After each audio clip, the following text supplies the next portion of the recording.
Good morning, Michael here, looking at Psalms 10, specifically verse 1 to 3 for the exposition. Let's just read those first 3 verses then of Psalms 10, this title, which is subtitled, Why Do You Hide Yourself? Verse 1. Why, O Lord, do you stand far away? Why do you hide yourself in times of trouble? In arrogance, the wicked hotly pursue the poor. Let them be caught in the schemes that they have devised. For the wicked boasts of the desires of his soul, and the one greedy for gain curses and renounces the Lord. Let's look at the Treasure of David, where the exposition is written by Charles Spurgeon. Verse 1. To the tearful eye of the sufferer, the Lord seems to stand still, as if he calmly looked on, and did not sympathize with the afflicted one. Nay, more, the Lord appeared to be far off, no longer a very present help in trouble, but an inaccessible mountain into which no man would be able to climb. The presence of God is the joy of his people, but any suspicion of his absence is distracting beyond measure. Let us then ever remember that the Lord is nigh us. The refiner is never far from the mouth of the furnace when his gold is in the fire, and the Son of God is always walking in the midst of the flames when his holy children are cast into them. Yet he that knows the frailty of man will little wonder that when we are sharply exercised, we find it hard to bear the apparent neglect of the Lord when he forbears to work our deliverances. Why hidest thou thyself in times of trouble? It is not the trouble, but the hiding of our Father's face, which cuts us to the quick. When trial and desertion come together, we are in a plight as Paul, when his ship fell into a place where 2 seas met. Acts 27:41. It is but little wonder if we are like the vessels which ran aground, and the forepart struck fast and remained unmovable, while the hinder part was broken by the violence of the waves. When our sun is eclipsed, it is dark indeed. If we need an answer to the question, why hidest thou thyself? It is to be found in the fact that there is a needs be, not only for trial, but for heaviness of heart under trial. 1 Peter 1:6. But how could this be the case if the Lord should shine upon us while he's afflicting us? Should the parent comfort the child while he's correcting him? Where would be the use of the chastening? A smiling face and a rod are not fit companions. God bears the back that the blow may be felt, for it is only felt affliction which can become blessed affliction. If we were carried in the arms of God over every stream, there would be no trial, and where the experience which trouble is meant to teach us. Verse 2. The second verse contains a formal indictment against the wicked. The wicked in his pride doth persecute the poor. The accusation divides itself into 2 distinct charges, pride and tyranny. The one the root and the cause of the other.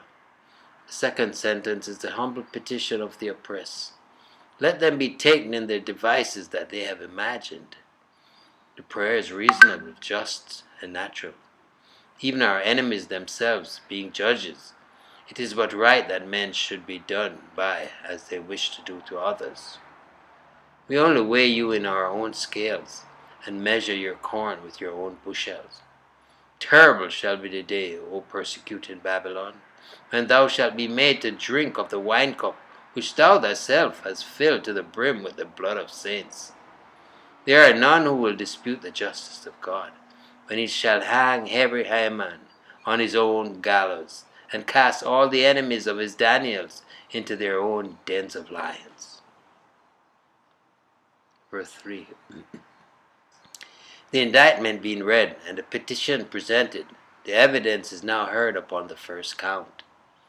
The evidence is very full and conclusive upon the matter of pride, and no jury could hesitate to give a verdict against the prisoners of the bar.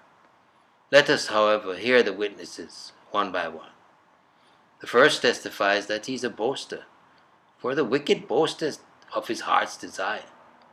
He is a very silly boaster, for he glories in a mere desire, a very brazen-faced boaster, for that desire is villainy, and a most abandoned sinner to boast of that which is his shame. Bragging sinners are the worst and most contemptible of men, especially when their filthy desires, too filthy to be carried into act, becomes the themes of their boastings.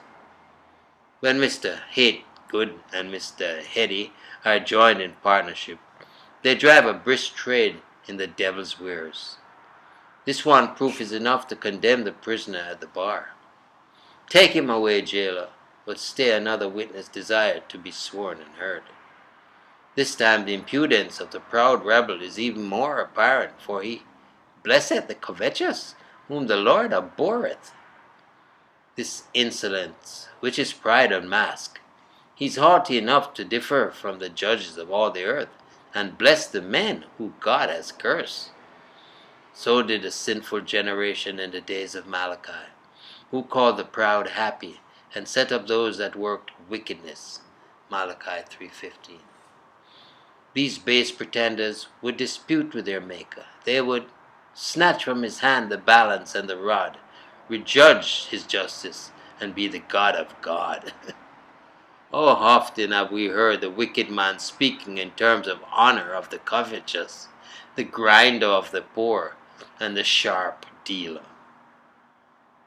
Our old proverb hath it, I wot well how the world wags. He is most loved that hath most bags. Pride meets covetousness, and complaints it is as wise, thrifty, and prudent. We say it with sorrow. There are many professors of religion who esteem a rich man and flatter him, even though they know that he has fattened himself upon the flesh and the blood of the poor. The only sinners who are received as respectable are covetous men. If a man is a fornicator or a drunkard, we put him out of the church. But whoever read of a church discipline against the idolatrous wretch, the covetous man? Let us tremble, lest we be found to be partakers of this atrocious sin of pride, blessing the covetous, whom Jehovah abhorreth. Strong language indeed. Abhorreth. Yes, I too abhorreth falsehood. And God, He don't like covetousness. But trust you enjoy those 3 verses of exposition from Psalms 10. Michael here yet again declaring, Jesus is Lord. Until next time, be blessed.